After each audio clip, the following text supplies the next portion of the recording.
સુપ્રસિદ્ધ અંજારના જેસલ તોરલ અજય પહાડ દાદા ભોજનાલય મધ્ય અન્નપૂર્ણા માતાજીના વ્રતની પૂર્ણાહુતિ નિમિત્તે એક હવનનો કાર્યક્રમ યોજાયો હતો, જેમાં અન્ન ક્ષેત્રના સમિતિના સભ્ય કિશોરપુરી રામપુરી ગોસ્વામી મુખ્ય યજમાન તરીકે સહપરિવાર સાથે તેમજ રમેશ ટાંક સહપરિવાર સાથે રહ્યા હતા. આ પ્રસંગે દેવેન કનકચંદ્ર વ્યાસના આચાર્ય પદે, હિતેશ પંડ્યાના ઉપાચાર્ય પદે શાસ્ત્રોક્ત વિધિ સાથે યજ્ઞ સંપન્ન કરાવ્યો હતો. દશનામી ગોસ્વામી સમાજ અંજારના પ્રમુખ ત્રંબકપુરી ગોસ્વામી તેમજ દેવેન્દ્ર મહેતાએ શુભેચ્છાઓ પાઠવી હતી.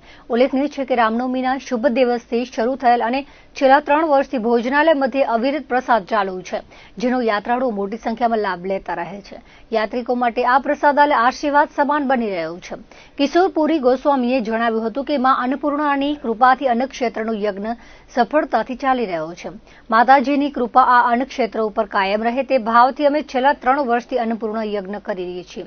દશરથસિંહજી જાડેજાએ જણાવ્યું હતું કે સૌના સંપ અને સહકારથી આ અન્ન ક્ષેત્રમાં યાત્રાળુઓની મહાપ્રસાદની સેવા આપી શકીએ છીએ.